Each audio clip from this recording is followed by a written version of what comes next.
Hello, everyone, and welcome back to the latest edition of the Jake's Take with Jacob Elyachar Podcast. I'm your host, Jacob Elyachar, the chief content producer and writer of jakestake.com, a pop culture entertainment news website.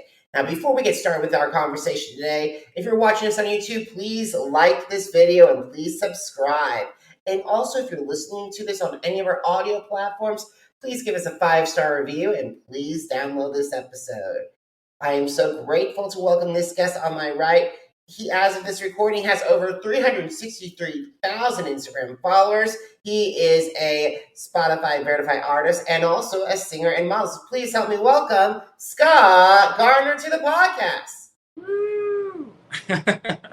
You're so amped. I'm like, I don't know how to respond. But I always give the guests the best thing because I always see about Ed McMahon and also Kevin Eubanks, and like with those Tonight Show introductions. I'm sorry, say that again. Oh, I always try to do like the old school announcers from like the Carson era with that. Like Good Morning Vietnam.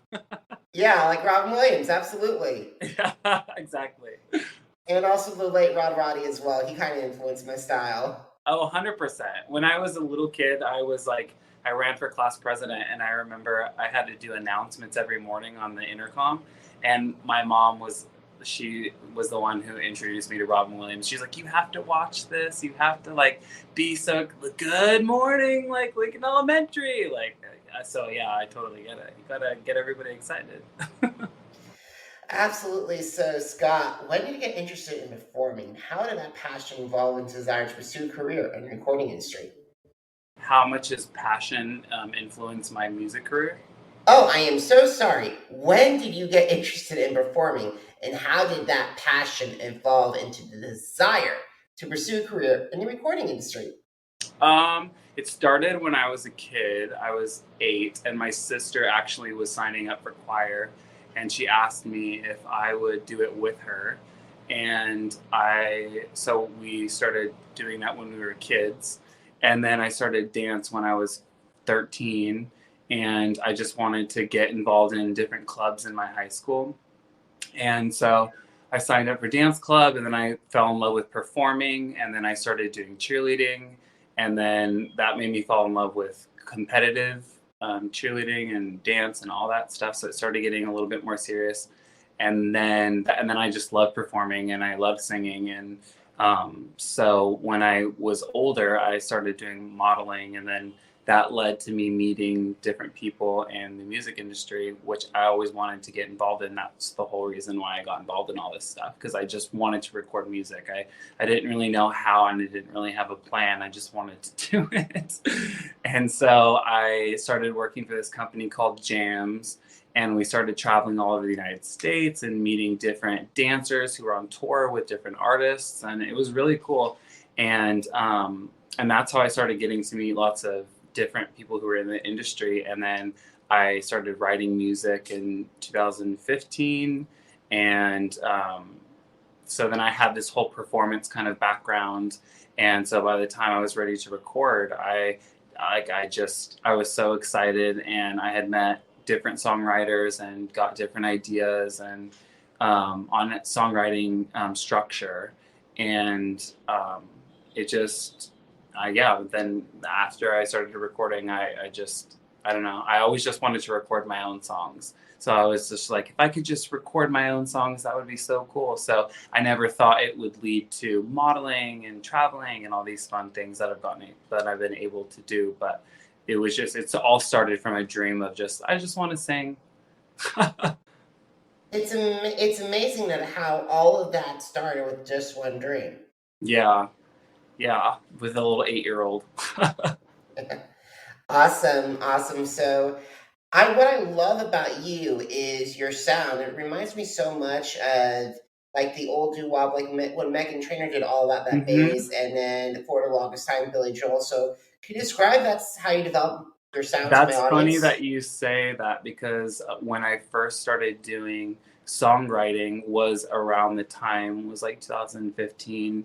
So that's when Meghan Trainor came out with All About That Bass and Dear Future Husband and all that stuff. And I loved that music, and I loved that it was family friendly, and I loved that it was had that doo-woppy kind of vibe to it. And so that's where I got the motivation to write Fall For You. And that was the first song that I actually released. That's amazing. That's amazing. And so, what have been some, while we're talking about songs, let's talk about some of your music because I would love to learn the stories behind some of your songs. Mm-hmm. Yeah, ask away.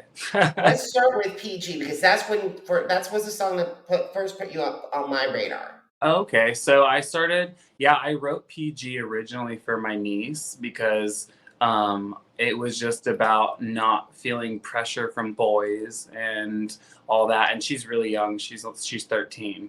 So like, and I knew that, and I had just gotten done performing for Jingle Ball, which was, the age range was like 12, 13, 14, 15-year-olds. And so like, that was like where we were, that's where I was at with, in my headspace was like, I just performed for all these kids and I want to, and so I knew that a lot of them were starting to follow me on Apple, iTunes Music and things like that. So I was like, okay, well, I want to keep that demographic. I want to dive into that a little bit more. And I love pop music, and I love that whole, I just loved writing for that youth age group because it's just so fun. And I thought it was important to leave a message of not feeling pressure to have sex at a certain age, or not feeling that, you know what I mean? Like letting a guy respect you and like open the car door for you and like walk on the side of the street. Like, you know, the things that are kind of lost that we don't really do as much anymore. Like I just feel like it's a little bit, chivalry has died a little bit. So I feel like it was important to me to include that into songwriting. Absolutely, I agree. Chivalry is dead. Yeah, It's almost dead. It's on, or it's either on. It's like the weak pulse. I know. All right, let's talk about Getting Over You. So I was, oh my God, so interesting. I was just talking to a friend about talking about writing music, and I was like, some songs I wasn't prepared to answer questions. Like I was like, so you just got to dive in with the truth. But I was in a 6-year relationship with somebody who always tried to make me feel less than. And like there's great times too, but but it was just like a little bit of a toxic relationship. And so that's where it came with like, do you feel big, trying to make me feel small? And he was another one of those like muscle boys who just wanted you to feel less than, like, you know what I'm talking about? Like that just wanted, I don't know, it was weird. Like it was always a competition, even like in the gym, like, oh, don't get bigger than me, or don't do, you know what I mean? Don't get more attention than me, or don't. And so that's where the song really came from. And I'm able to put myself into, I'm able to put my mind frame back into when I was in that situation, so I can then write about it today. And so I didn't write Getting Over You while I was with this person or anything. I wrote it years later, but I was able to think back on it, and I got a song out of it. Awesome. I totally agree. I'm like, Taylor Swift did it. I'm just kidding. Yeah, that's correct. And like the thing is, it's like, okay, I don't like when people try to be with their partners are trying to like say, don't worry about, don't overshadow me. I'm like, come on, Pete, man. There's a lot more things. We can all be equal in our crown.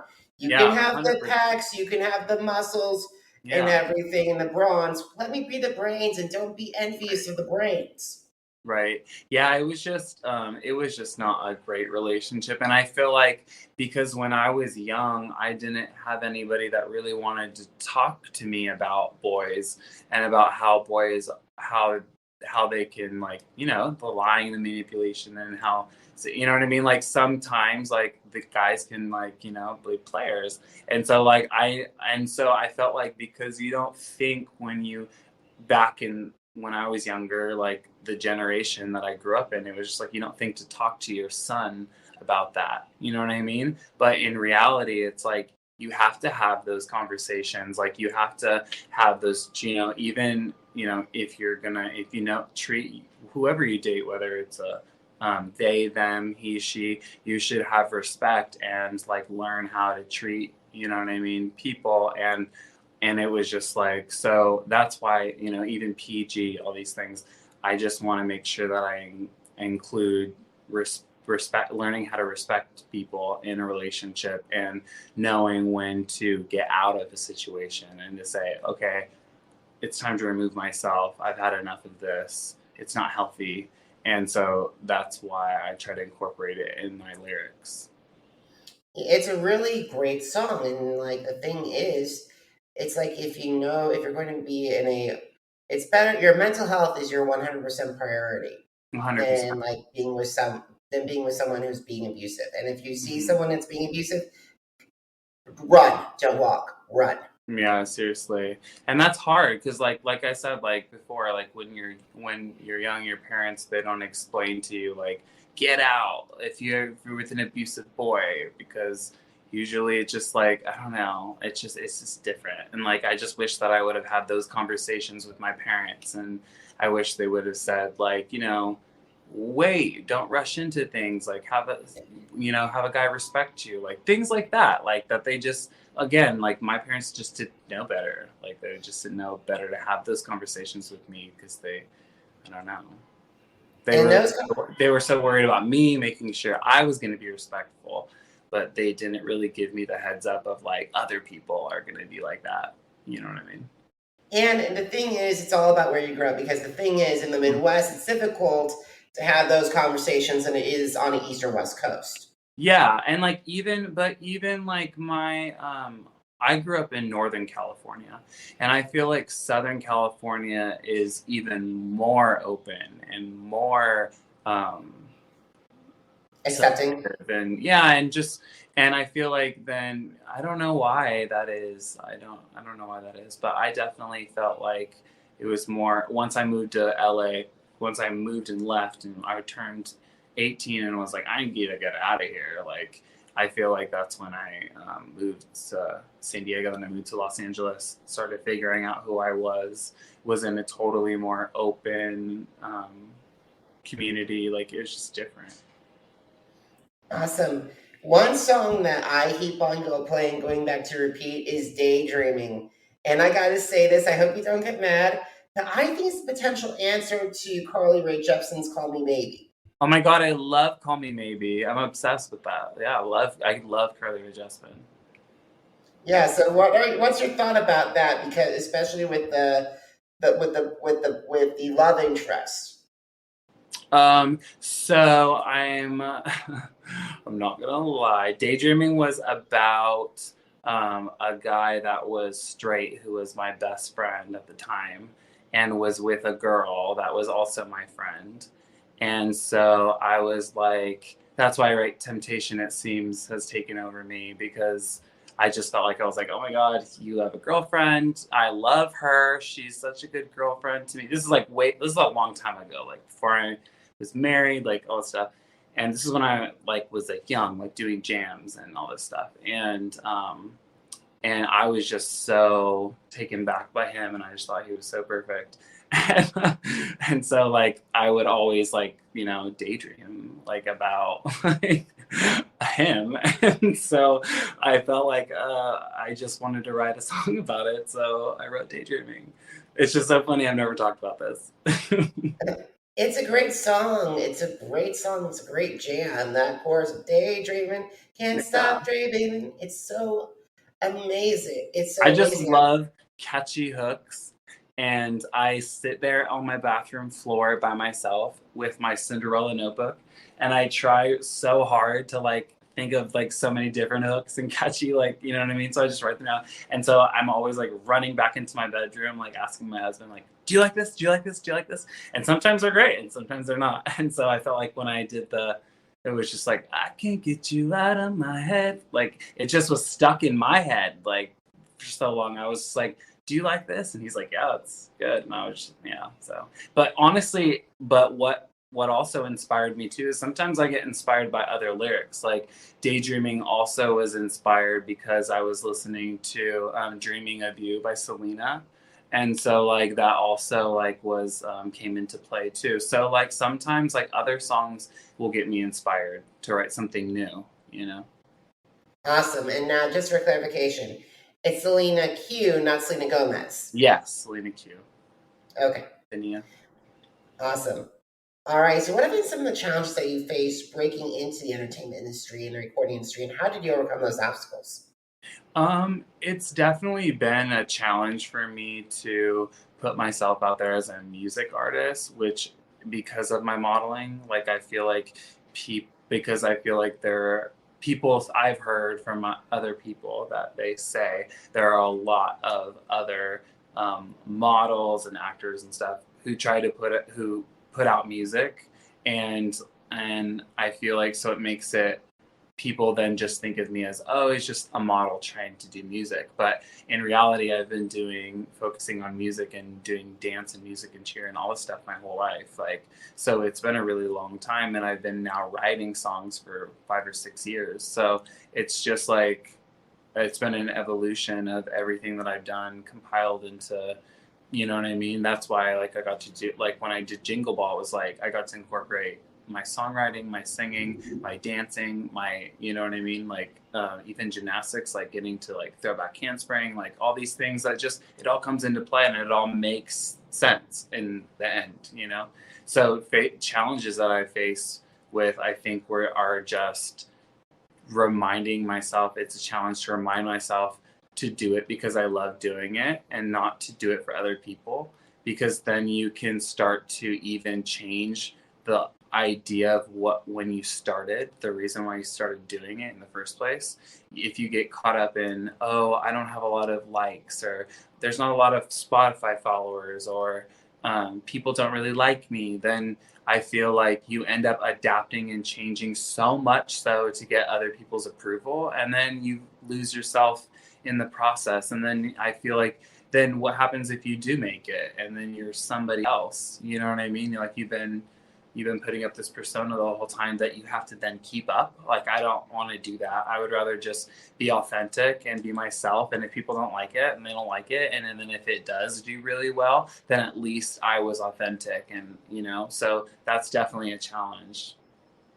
I gotta say, here's the thing. I gravitate to people who are authentic. Look at Adam Lambert. Look at Sir Elton John. Look at Christina Aguilera.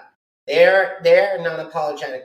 They are themselves. Oh, I love, like, every one of those people. I love, and even David Furnish, who's Elton John's husband, like, is always messaging me on Instagram, and I'm like, I love you and your husband, and I'm like, I love you and your husband. So like, I love that.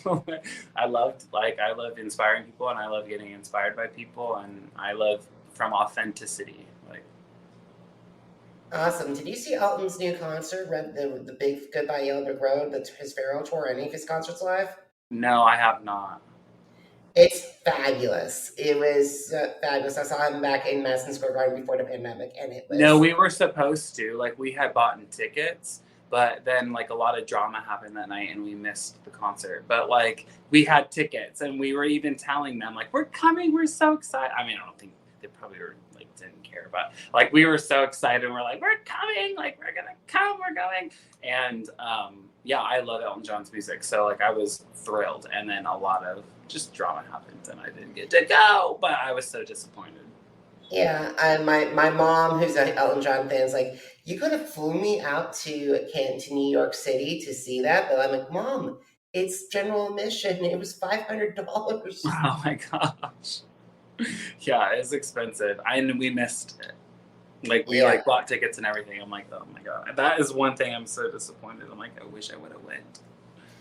I know, but hey, the thing is, thank God for YouTube and everything. Right? Oh yeah, I'll sit and watch the, if you ask me, you know, if I've seen them live, I'm like, oh, if you're asking about YouTube, like, oh, I've watched everybody. Same here. I would travel back in time if you gave me a time machine. Yeah. Go to Live Aid with all the stuff. Oh, I love that. That would be so cool. And then also sing Michael Jackson's Bad Tour in Kansas City at the height of his powers. I would go back and watch Britney live in Las Vegas. Oh, absolutely. I actually met her when I was on crew of X Factor USA, but unfortunately it was like a quick plans, and I didn't want to get fired, so I was just like, take Smile and dash because oh my gosh. So I got to go to Vegas and I was looking at all the, because I went to go see her show and I was looking at all the costumes. They're like, do you want to go on stage? And I was like, yeah. And so they pulled me on stage and she's like, are you ready? And I'm like, oh my God. Like, I was like, part of Freak Show? Was this part of Freak Show? Out, yes. Oh and my so God. Like, and of course I was a dancer. So they're like, and I had known two of her dancers, but that's not the reason why I got pulled on stage. It just randomly was there. But I knew two of her dancers. So when I got on stage, they were laughing. Like, they thought it was so funny. So they're like, dance. And they like pushed me out in front of her. And then afterwards she was like, I really enjoyed that. And it was just really fun. And I was like, oh my God, you're so iconic. I love you.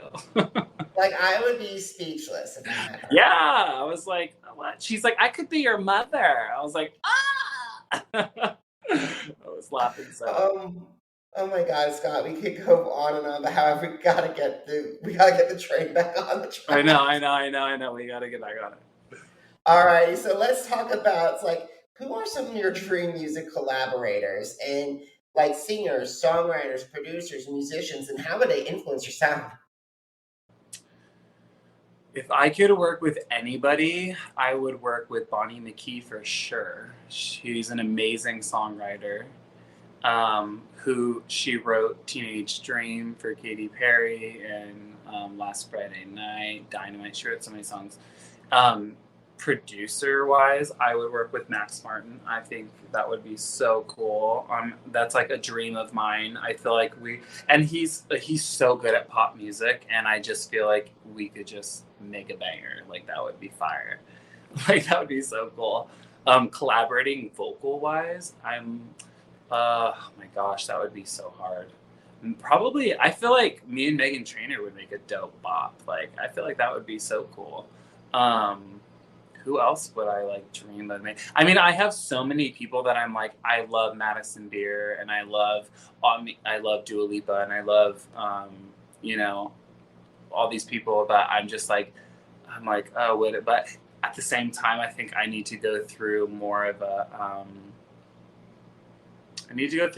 a transition in my music. Like, I feel like I did the Disney pop, and and I'm starting to get in more of the dance kind of realm, and now I kind of want I want to try a little bit more of a sexier sound, and like I feel like not too much. Like, I don't want to go all the way, and I don't want to I still want to stay family friendly. I still want to not get crazy, you know what I mean? But it's just a little bit of a sexier sound, and like I just feel like I want to try new things. But me and my producer are working on new stuff right now, so we're just trying out new things and seeing what works and what doesn't. And some stuff I'm like, oh my gosh, I'm not doing that. But some stuff I'm like, yeah, let's try it. Like, why not? I love your answers. I think Bonnie McKee, I don't know where she is right now, but she's so underrated, especially that last Teenage Dream is still one of the greatest pop albums of the 2010s. Yeah. And then Max Martin, for me, if there are four songwriters that I can have listen to that are non-performers, they are Max Martin, Desmond Child, who I had on here in 2021, Diane Warren, and then the fourth one is Bernie Taupin. Amazing. Yeah, Max Martin is like my number one. I'm like, I just want to work with you. I want to interview him. Like, I want to interview him so badly. It's like his music. He's like our generation's Bernie Taupin. Is basically his songs will stand the test of time. Yeah. With all the people that he wrote for, all the people. Oh my God. I know. Awesome. So let's talk about your social media following, because in addition to your music, you've also developed a massive following on Instagram. As of this recording, 363,000. So what were some of the strategies that you and your team used to build that social media following? Well, at first, I didn't even have Instagram, like when it first came out. And then my agency, I was with Next Model Management at the time, and they were like, you should make an Instagram. Like, you have to make an Instagram, like make an Instagram. And I was like, okay. So I had done a couple campaigns and a couple like magazines, and I was like, okay, like this is cool. So I would just post my modeling stuff, and every now and then I'd post like a little singing video, or I would go to the dance studio and like learn a little bit of a little bit of a routine or a couple accounts, and then I would like post videos, but then I'd always get insecure and delete them, which I regret now. I'm always like, who cares what people think? I wish I could go back and shake myself and be like, keep it all up there. Like, who cares what people think? Keep doing you, like, express it, live it. You know, I wish I could just go back. And I feel like you hear that from people all the time when they get older. They're like, I wish I wouldn't have, wish I didn't care so much. But I'm like, no, it's a thing. Like, once you start getting older, you're like, no, I really wish I didn't care. But yeah, so I just started building my following, and then I started working with shooting with campaigns, and I did a Lady Gaga fragrance ad, and then I did like worked with Angela Baby, friend. She's like this big celebrity in Asia, and that got me a lot of following. I think it was just the jobs that I was booking. I did a bunch of Moschino stuff and box covers, and then that introduced me to a bunch of different new followers, and then I got married and I lost a lot of followers because people were just like, oh no, you're not posting shirtless pictures anymore. Like, we don't want to see you. Like, it was just weird. But then I started getting a lot of new followers, like different people, and like people who wanted to see me happy and wanted to see a relationship that lasts. And a lot of couples started calling me in. So it just was changed. It shifted into a different type of following, but still a lot of people still like stuck it out and still followed me and didn't really care that I wasn't doing a bunch of modeling jobs, and it wasn't just like a bunch of glamour looks, you know what I mean? I was just starting to post more of myself, and I think that was the thing that built my following. I think was that I wasn't selling anything. I was just trying to be myself and share it. And so I think that's what made it more like, once we go back again to being authentic. And I think that's what what happened. And here's the thing. I'd rather follow someone who's authentically themselves than someone that does thirst traps left, right, and center. Oh, 100%. Like, that gets tired. Like, but the thing about it is I was just talking to a really good friend of mine about this, is like, when I was that young, I didn't realize what I was putting out. Like, I didn't realize like what image I was portraying, because I was just modeling, and you're selling different looks in each, you know what I mean? Every job is different, and you're selling an idea.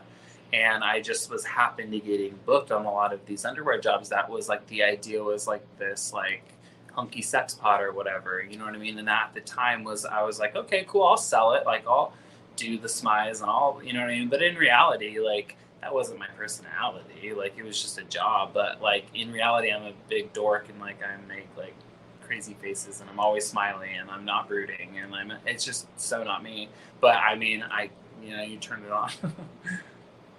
But here's the thing: you're a really good model, Scott, and also a great musician. And I hope people can see that. Yeah, I mean, I would love for people to just appreciate it instead of like sitting there and feeling like they need to have an opinion on it. Like, my thing, I make music to make people happy, and so they can just listen to it and have a good time. And that's why everything that I do is very bubblegum pop, because I want people to have good, happy memories when they hear my songs. Like, jamming it in the car, singing around with your mom in the living room, like, you know what I mean? Like, those are the memories that you want to remember, and that's what I want to give people. Awesome. We gotta start wrapping up this conversation. So, Scott, if you had the chance to meet with a singer-songwriter and like recording artist who is getting ready to enter the next level, or was thinking about going into modeling, what advice would you share with them?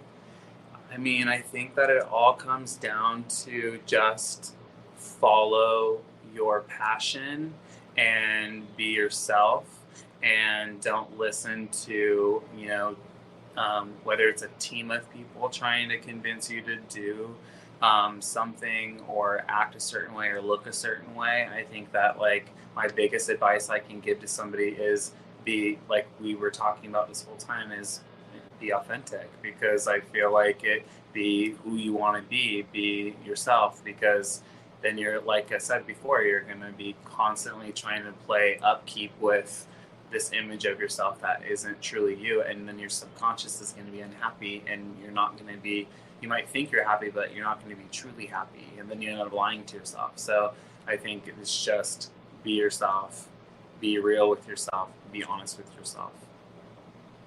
Awesome advice. So last question, are you ready? Let's go. All right, so in addition to Instagram, where can I find your music? You can find my music on iHeartRadio app. You can find it on Spotify, Pandora, and I feel like I'm missing something. YouTube. Awesome. So, guys, if you missed an episode of the Jake's Take with Jacob Elyachar podcast, visit our podcast channels on Apple Podcasts, Deezer, Google Podcasts, Podcast Addict, Spotify, and Spreaker. It's Jake's Take with Jacob Elyachar, JACOBELYACHAR. Now, are you on social media? Because I'm on social media too. Facebook, Instagram, Twitter, and YouTube, Jacob Elyachar, JACOBELYACHAR. And Scott, get this, Jakes-Shake.com, the blog that started it all, is celebrating its 11th anniversary this year. Woo! Thank you. And you guys if you want to see some of my takes on some of Scott's music and to read up what's going on with America's Got Talent, visit Jakes-Shake.com. Once again, Jakes-Shake.com. Scott, I got to have you back because I really enjoyed our conversation. Oh, good. I enjoyed it too. I had fun. Awesome. So, guys, thank you so much for watching. Thank you so much for listening. Until next time, have a great one, everybody. Goodbye.